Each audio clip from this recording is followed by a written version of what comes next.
Bien, damos comienzo a nuestro siguiente encuentro de administración de familia, mirando en esta segunda oportunidad, en este segundo tema, cómo encontrar solución en medio de los problemas. Cómo encontrar solución en medio de los problemas es el título de esta clase de administración de familia. Es tan importante en términos administrativos, ya sea de tiempo, de emociones o de tesoro, aprender a tener mecanismos que nos faciliten los procesos de solución para poder seguir con nuestras metas, con nuestros planes, con nuestra manera de complementar la visión que Dios nos ha estado encomendando. Es por esa razón que hemos incluido este tema, cómo encontrar solución en medio de los problemas. Le invitamos a que podamos juntos orar y pedirle al Señor su dirección para con nuestras vidas. Oremos. Dios del cielo, te queremos agradecer en esta hora por todas tus maravillas y bondades. Gracias por los hermanos que nos están aquí presenciales, por los hermanos que también están mirando estas transmisiones a través de la plataforma Moore, los que están mirando a través también de la plataforma de YouTube. Queremos, oh Dios del cielo, que tú te manifiestes también en su vida, que les ayude y que les bendiga grandemente. En el nombre de Dios oramos. Amén. ¿Cómo encontrar solución en medio de los problemas? Es la temática que, como acabamos de decir, deseamos abordar en esta noche de miércoles en nuestra escuela de discipulado. Cuando hablamos exactamente de lo que tiene que ver con el conflicto en cuestión, el conflicto evidentemente es sinónimo de un desacuerdo. Cuando estamos en conflicto, las partes integrantes van a estar opuestas de manera total o de manera parcial en las formas de solución, en los medios de solución, y a veces también hay un desacuerdo absoluto o más profundo en encontrar algún tipo de solución. Por lo tanto, mirando el conflicto en su definición, miramos entonces de que es un desacuerdo, una lucha o una batalla relacionada con principios y puntos de vista que son opuestos. Es el acto de enfrentarse y es el acto de chocar. Es por eso que es tan importante aprender a administrarse en esta área de la vida. ¿Cómo podemos entrenarnos en ese arte de chocar para que ese choque sea lo más posible y a la vez también lo más especial que podamos estar mirando en esa relación? Existen diferentes tipos de conflictos. Hay diferentes tipos de conflictos que a continuación vamos a estarlo abordando y usted pues se puede ir imaginando, pensando en cuál de estos conflictos usted puede estar administrativamente hablando. Su compañía, su empresa, su vida, su familia pueden estar atravesando algunos de estos conflictos. Los llamados conflictos intrapersonales. Los conflictos intrapersonales es la lucha que hay dentro de nosotros mismos. Esa lucha que tenemos a veces cuando intentamos decidir entre dos caminos y tenemos que tomar evidentemente un solo camino. ¿Cuál es el camino correcto? La lucha que tenemos entre hacer el bien o hacer el mal. Recordemos que el apóstol Pablo, cuando le escribe a los romanos en el capítulo 7 de esta epístola, él habla acerca de ese conflicto que había en su interior y cómo él podía encontrar una solución a tal punto, tal gravedad que era el conflicto, que el apóstol Pablo describe en esta epístola, que dice: miserable de mí, ¿quién me ayudará a escapar de este cuerpo de muerte? Y mirando al Señor Jesucristo, ahí en Lucas capítulo 22, versículos del 42 al 44, dice el Señor: Padre, si quiere, pasa de mí esta copa, pero no se haga mi voluntad, sino la tuya. Este es un conflicto intrapersonal. Y se le apareció un ángel del cielo para fortalecerle.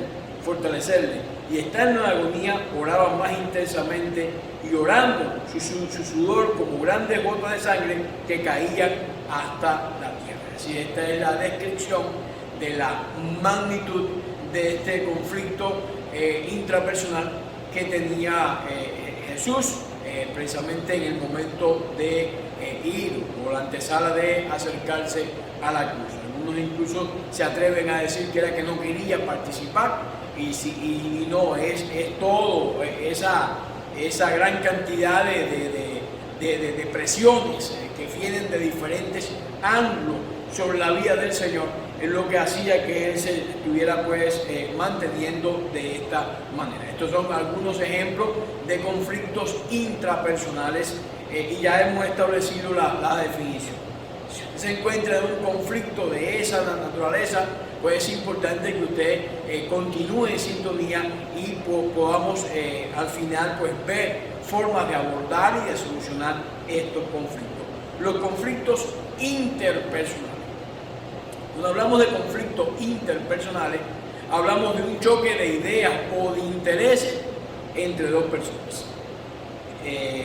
Deseamos hacer algo, y para cumplimentar ese deseo podemos tener diferentes caminos.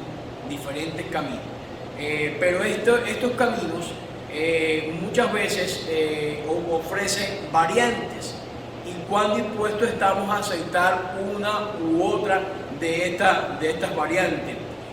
Hay también intereses muchas veces mezquinos, y otras veces intereses muy positivos, que son dignos o importantes de conservar en este caso.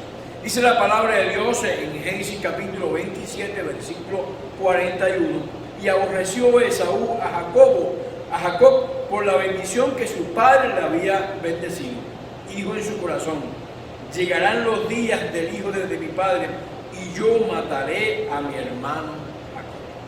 Vean ustedes hasta qué envergadura, hasta qué altura pueden llegar los conflictos interpersonales a escalar. Están llegando en este caso a un nivel de que, al menos en términos de pensamiento, hay un deseo de quitar la vida a su hermano, a su propio hermano carnal. Pero también esto puede estar sucediendo dentro de las propias iglesias, por diferentes conflictos de ideas o de intereses. Algunas personas lo llevan a tal extremo que se comienzan a considerar enemigos los unos de los otros, cuando en verdad la palabra más bien nos anima a que llevemos los unos las cargas de los otros. Pero el conflicto se presenta como esa idea disociativa, esa idea divisoria, que establece ese abismo entre dos personas, o también entre dos grupos de personas. Son los que llamamos conflictos interpersonales.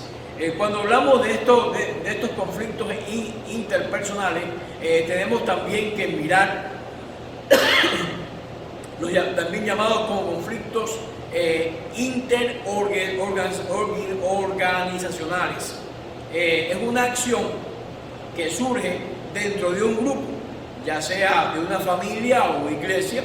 Hay iglesias que, por ejemplo, están cerca una de la otra, son de diferentes denominaciones, y usted puede apreciar o testificar las tensiones que aparecen entre la una y la otra.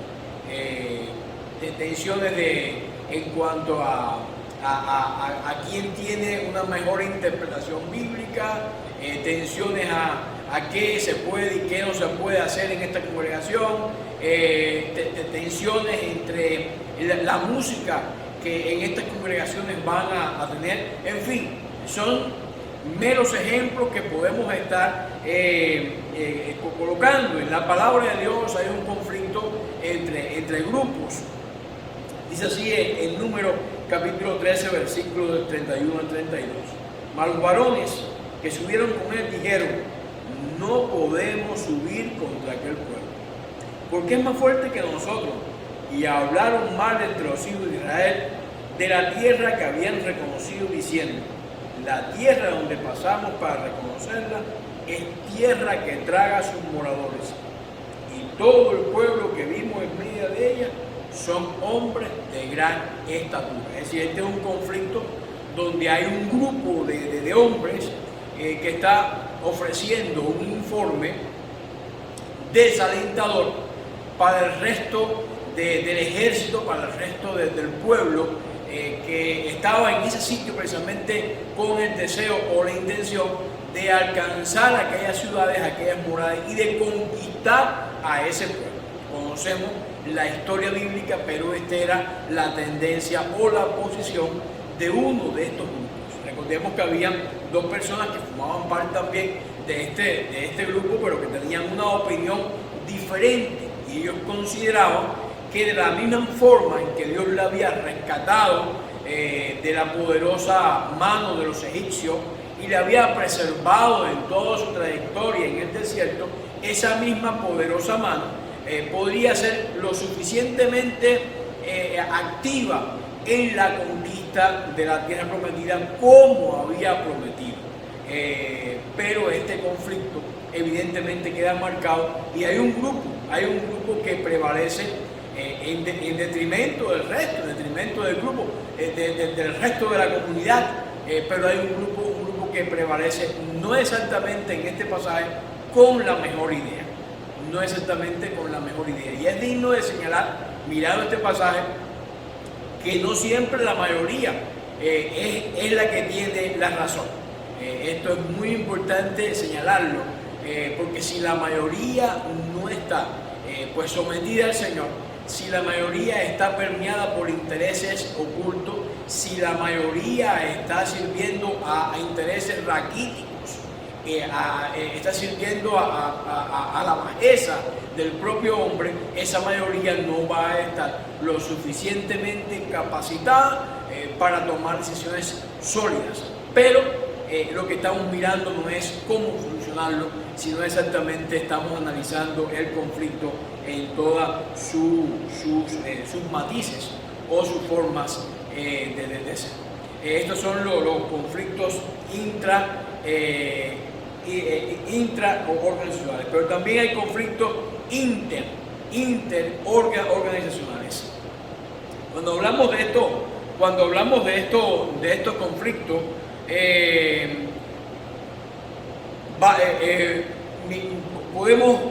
podemos definirlo como aquellas batallas o acciones opuestas entre dos o más grupos familiares, compañías o religiones o países. Hay conflictos entre países que son extraordinarios.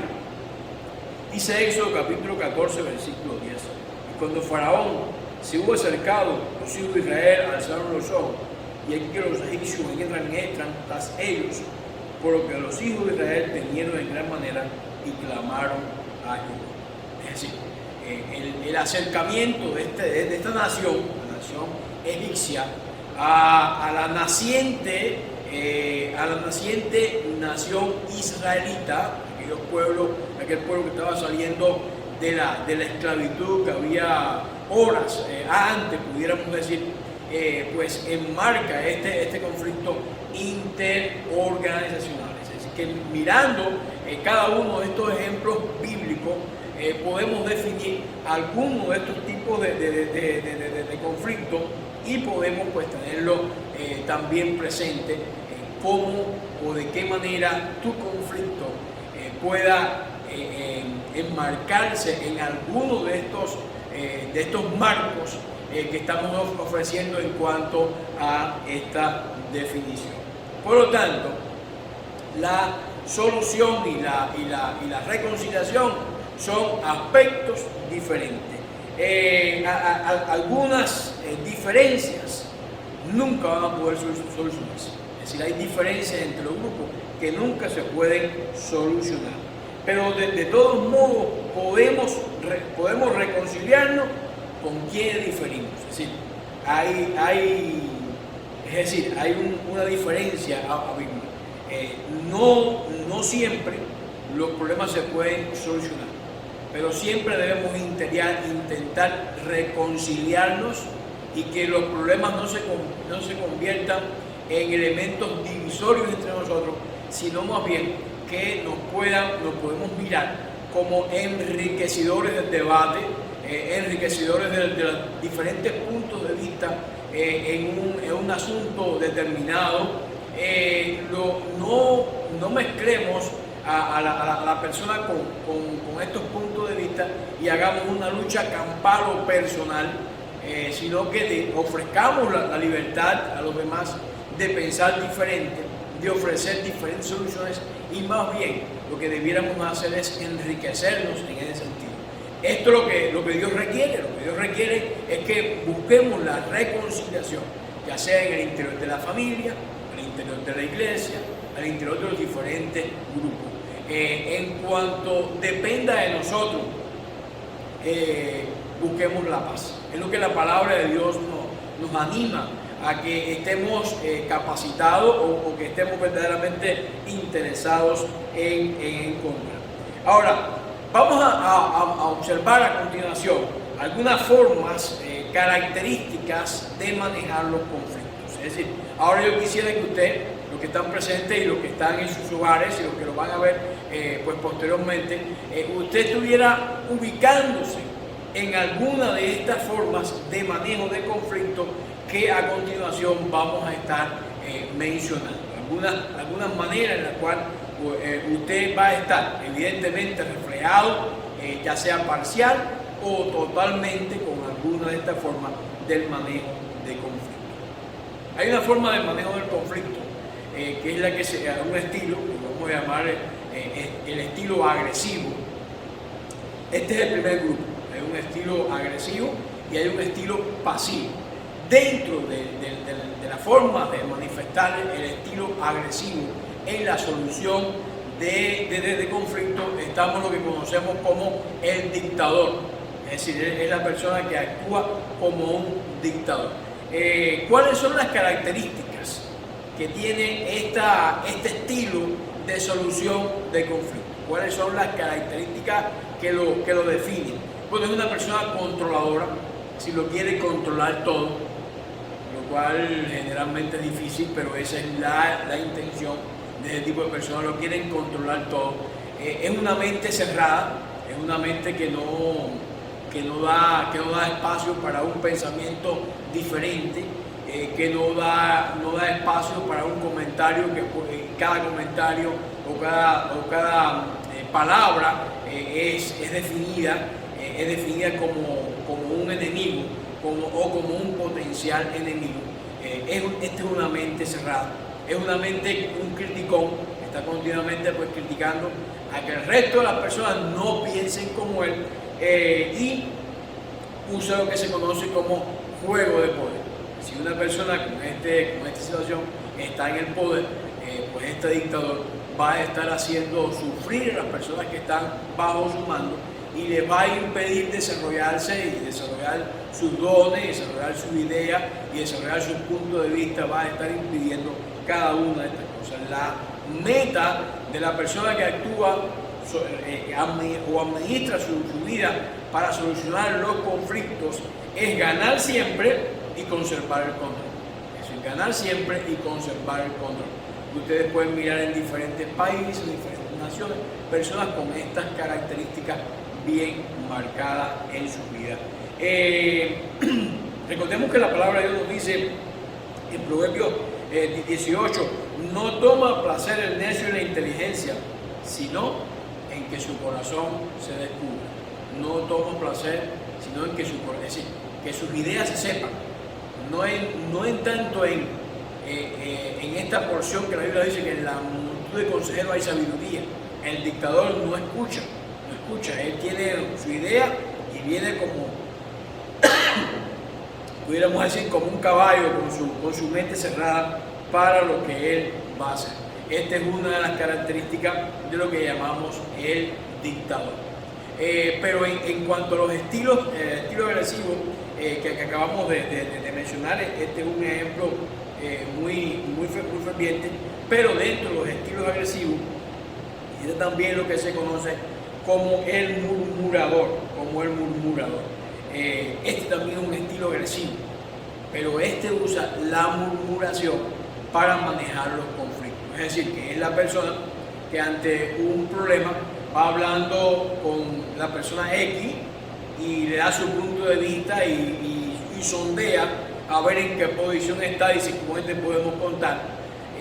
Va a la persona Y y hace otro tanto y va haciendo a través de su murmuración ciertos grupos que le puedan facilitar pues en su accionar. El murmurador en sus características es capaz de hablar mal, pero desde la sombra, es decir, sin que se sepa mucho de él. Usa la crítica y el desprecio. Está criticando todo lo que las demás personas hacen, lo que los restos de los ministerios pues realizan. Todo es algo que está fuera de los parámetros, es algo que está mal.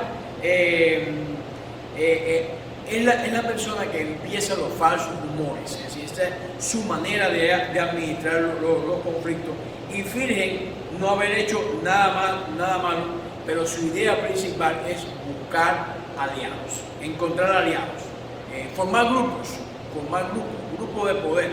Lo puede hacer a través de una junta, una reunión, va formando su grupo, pero para que esos grupos se sirvan a sus propios intereses, lo que se llama un estilo agresivo con tendencia a la murmuración. La meta de esta persona, o de esta manera de administrar su resolución de conflicto, es buscar elevarse ante los demás, despedazando a otro. Gálatas capítulo 5 dice: pero si os mordéis o os coméis unos a otros, mirad que también no os consumáis unos a otros. La palabra de Dios, que siempre es tan clara, pues nos da una descripción de lo que puede suceder si una persona tiene este estilo agresivo y es murmurador. Es la persona que va a estar creando su grupo, sus clanes, y va a estar por debajo del agua. A veces no son los que más hablan en una junta, a veces son los que aparentemente no están haciendo nada, pero este es un estilo bien importante y que debemos tener en cuenta. Hay un estilo además, un tercer estilo dentro de la forma agresiva de administrar el conflicto, que es los buscadores de errores. Esta persona se queja muy seguidamente está quejándose de una cosa por la otra, pero con la intención de buscar errores en las personas que le rodean. Es criticón como algunos de los anteriores. Su misión es culpar a otros y su trabajo fundamental es provocar desacuerdos y se deleita en el sufrimiento. Si a alguien le va mal, hacerle daño a las personas, ver cómo puede poner una zancadilla, se deleita en que las personas no estén trabajando ahí fervientemente o alegremente, sino en buscar de qué manera puede estar ocasionando un problema. Los buscadores de errores, su meta es obtener pues simpatía y atención. Dice la palabra de Dios en Proverbios 18, versículo 7. La boca del necio es quebrantamiento para sí, y los labios y sus labios son a su alma pues esta misma opción. Miramos algunos estilos entonces más adelante. Ya vimos los estilos agresivos de resolver el conflicto, pero miremos algunos estilos pasivos que no crean que son mejores en ese sentido. El estilo huidizo, se hace el tonto, te pregunta, bueno, ¿y qué tú crees de este punto? Y tú comienzas a dar tu punto de vista, pero es para sondearte o para decirle a otro lo que tú estás haciendo, lo que tú estás diciendo. Es decir, este es un estilo aparentemente sencillo, pero es muy complejo. Responde con monosílabos, es decir, usted nunca va a saber su opinión. Este es lo que llamamos, lo que conocemos como el síndrome de Fouché, en esa increíble biografía escrita por Stefan Zweig. Este es el estilo de esta persona. Se aparta, no forma grupo hasta ver dónde él puede ubicarse, guarda secreto, hace sentir culpable a la otra persona cuando hace preguntas. Esta es la persona con un estilo de solución de huidizo. Está lo que también se conoce como un estilo ambiguo. En el caso del estilo ambiguo, está listo para defenderse. Evita el tema, tuerce o dobla la verdad, culpa a otros y evita hacer declaraciones propias. Es decir, nunca se sabe lo que está pensando, nunca se sabe. Lo mismo puede dar para un lugar que puede dar para otros sus diferentes puntos de vista. Mis hermanos, tenemos que, aunque exista un modo de administrar el conflicto que esté enmarcado en la parte agresiva o en la parte evasiva, lo que sí es cierto es que todos, independientemente de todos, estamos diseñados por Dios a tener una forma única de solucionar nuestros problemas. Y es decir, teniendo en cuenta nuestras características de personalidad y de preferencia y de motivación y de capacidades y de deseo también de formarnos en este sentido. Por lo tanto, mirando cómo podemos administrar en nuestras vidas de una manera sabia o provechosa en ese sentido, tenemos que tener en cuenta que hay áreas de diferencia y es bueno enmarcarlas, es bueno definirlas. ¿Cuáles son nuestras áreas de diferencia?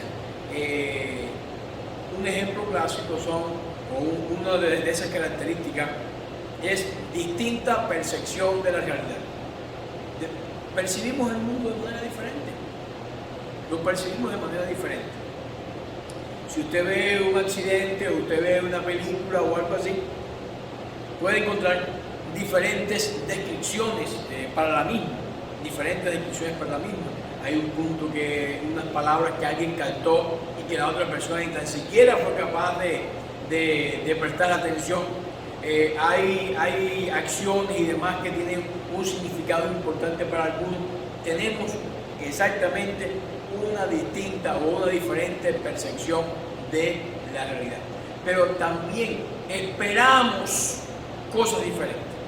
Y esperamos cosas que hagan con nosotros que a veces la otra persona o el otro grupo ni espera ni entiende que debe hacerlo.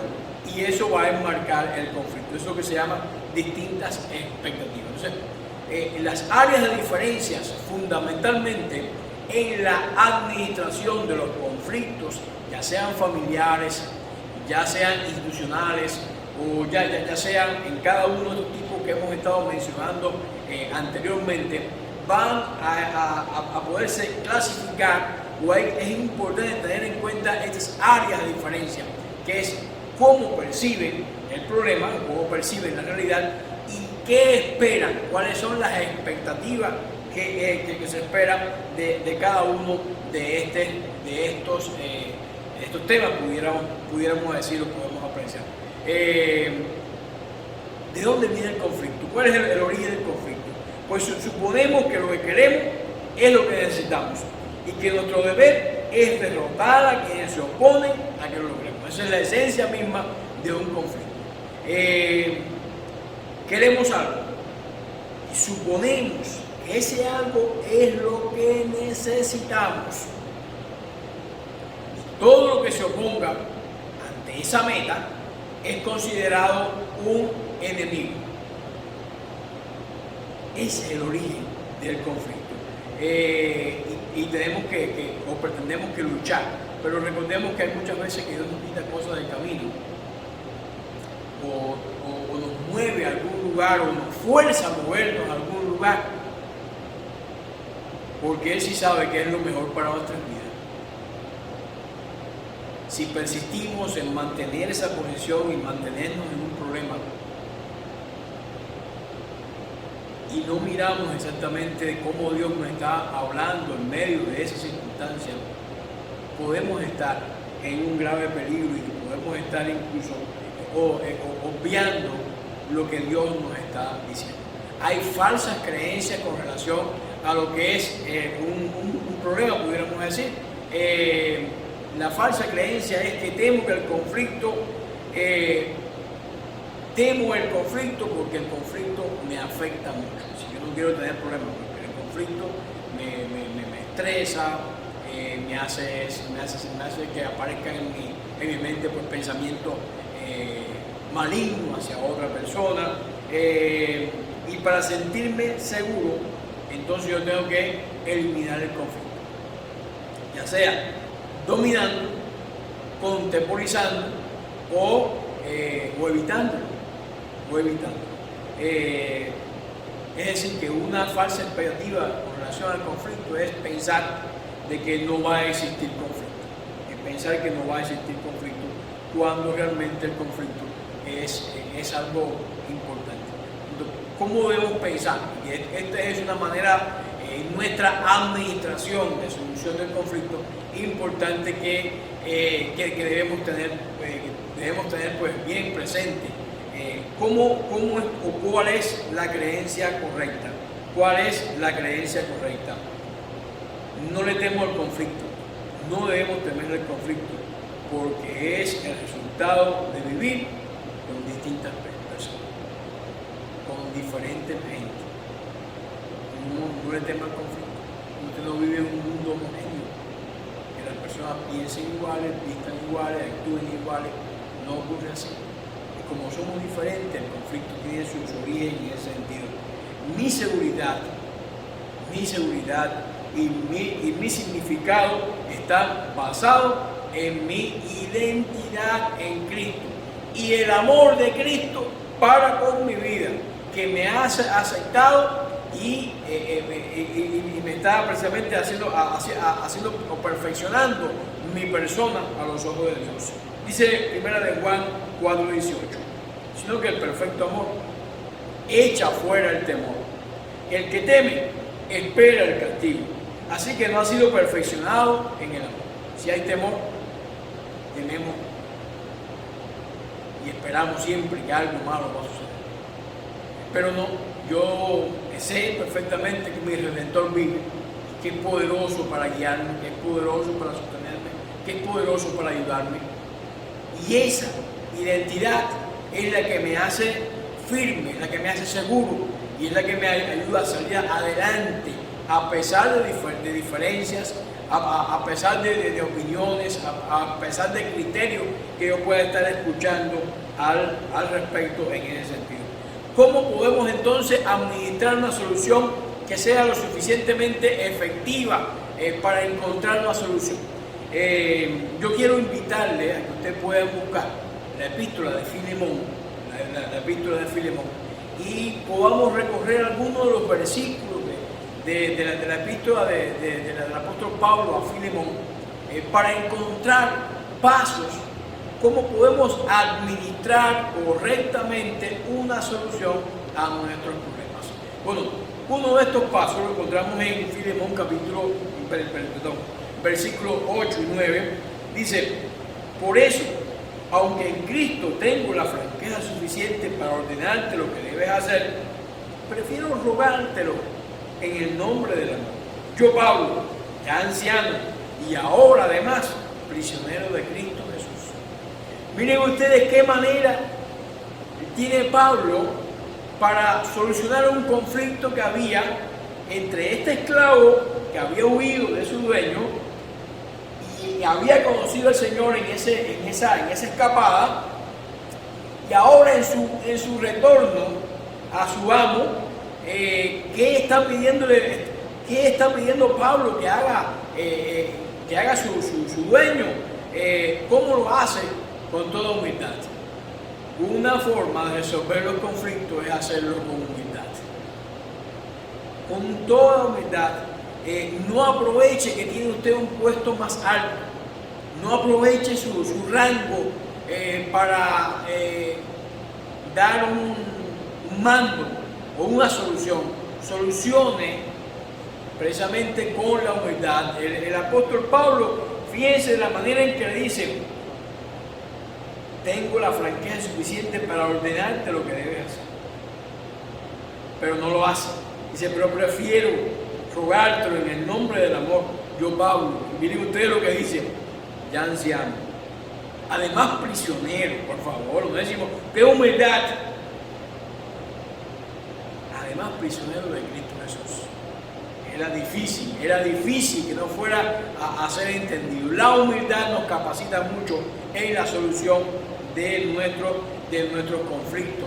Pero además, el tremendo apóstol que nos dedicó gran parte del Nuevo Testamento, se dejó usar por Dios para esa intención, nos dice algo más. Nos dice en el versículo 10 y 11: te suplico por mi hijo Onésimo, quien llegó a ser hijo mío mientras yo estaba preso. En todo tiempo te era inútil, pero ahora nos es útil, tanto a ti como a mí. Aquí Onésimo tiene un significado y usa el significado en griego para usar este juego de palabras y demás, pero está hablando con integridad. Está hablando con integridad. Está diciendo lo que realmente sucedió. Sea completamente honesto acerca del problema. Este esclavo anteriormente era un inútil, así aparece. Pero ahora, después de conocer a Cristo, es útil tanto a uno como al otro. Es una bendición tremenda. Sea íntegro en la solución de sus problemas. Pero además, exprese lo que conocemos como la vulnerabilidad. Hágase vulnerable. Los versículos 2 y 13 dice: te lo envío de vuelta, y con él va mi propio corazón. Él no había recibido ningún tipo de respuesta de lo que iba a hacer Filemón. No sabía qué iba a responder, pero dice que te lo envío con mi corazón. Yo hubiera querido retenerlo para que me sirviera en tu lugar mientras estoy preso por causa del Evangelio. Así dice la palabra de Dios. Se hace vulnerable. Esa es una manera de resolver los conflictos, no creyendo que lo sabemos todos, sino sencillamente esto es lo que siento, esto es lo que digo. Esa es una manera muy interesante de resolver los conflictos. Y algo más interesante, en el versículo 14 dice: sin embargo, no he querido hacer nada sin tu consentimiento, para que tu favor no sea por obligación,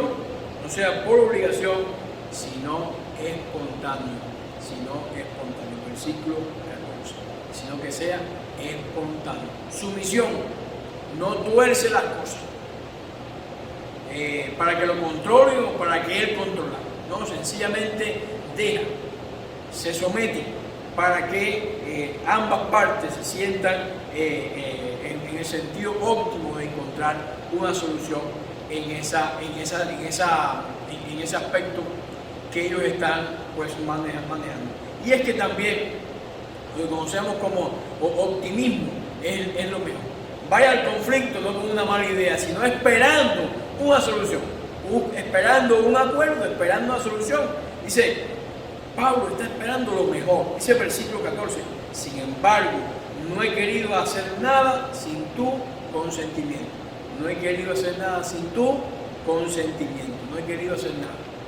Sencillamente quiero que tú estés enterado. Quiero que tú seas parte de este proceso y espera lo mejor de esa persona. Es algo muy importante también. Y fe, recuerde siempre en medio del conflicto que Dios sigue siendo soberano. Dios sigue siendo soberano. Dice el versículo 15 y 16 de Filemón: tal vez por eso Onésimo se alejó de ti por algún tiempo, para que ahora lo recibas para siempre, ya no como esclavo, sino como algo mejor, como un hermano querido, muy especial para mí, pero mucho más para ti como persona y como hermano en el Señor. Dios hizo todo este movimiento con el esclavo, de manera de que ahora se ha convertido en alguien importante. Por lo tanto, Pablo está exhortando, está haciendo una exhortación, y esto es importante, que en medio de los problemas también hagamos nuestras exhortaciones. Te escribo confiando en tu obediencia, seguro de que harás aún más de lo que te pido. Los historiadores dicen que fue muy bien atendida esta solicitud del apóstol Pablo, y el problema que podía existir entre Onésimo y Filemón por esta mediación de Pablo, pues es un problema saldado, y fue algo verdaderamente impresionante y digno de solución. Es por lo tanto que tenemos que tener presente el camino de la solución en el conflicto, cómo administrarlo, persevere y afirme su compromiso. El camino del super es persevere y afirme. Yo estoy comprometido con esta relación, estoy comprometido con esta reconciliación. Ese persevere en encontrar un camino de solución. El Salmo 86, versículo 11: enséñame, Jehová, tu camino, y caminaré yo en tu verdad. Afirma mi corazón para que tema tu nombre, persevere en encontrar una solución importante a su vida y al conflicto. Pida a Dios por usted mismo en oración. A veces oramos por tantas personas, pero pida por usted mismo. Dice el Salmo 139, versículo 23 y 24: examíname, Dios, y conoce mi corazón, pruébame y conoce mis pensamientos, y ve si hay en mí camino de perversidad, y guíame en el camino recto. En medio de la solución del conflicto, analícese también usted, a ver si usted puede encontrar también una solución apropiada para cada uno de sus males o cada uno de sus problemas. Prepárese antes de la reunión. Prepárese cuando usted vaya a resolver un conflicto. Ore pidiéndole a Dios. Descubra la raíz del conflicto. Examine sus expectativas y decida llegar a una solución positiva. No vaya al conflicto con esa raíz de amargura, con esa tirantez interna. No vaya al conflicto buscando precisamente una solución a su problema. Escudriñe nuestro camino y busquemos y volvamos a Jehová. Es lo que escribe Jeremías en Lamentaciones, capítulo 3, versículo 40. Por lo tanto, mi hermano y mi hermana que me han estado escuchando durante este tiempo, ¿cómo podemos solucionar nuestros conflictos? He aquí una guía que nos puede ayudar a encontrar una solución en medio de los problemas. Siempre la palabra de Dios nos ofrece, nos regala, nos transmite una solución adecuada y una manera precisa para salir adelante.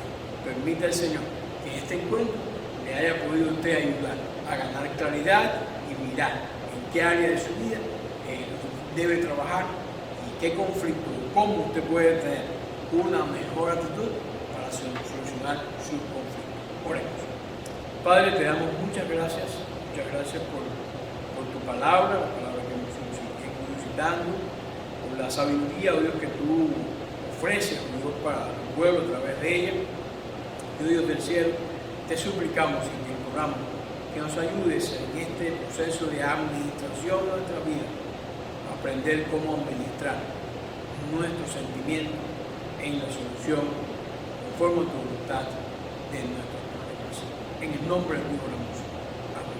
Que Dios les bendiga y les esperamos el próximo miércoles.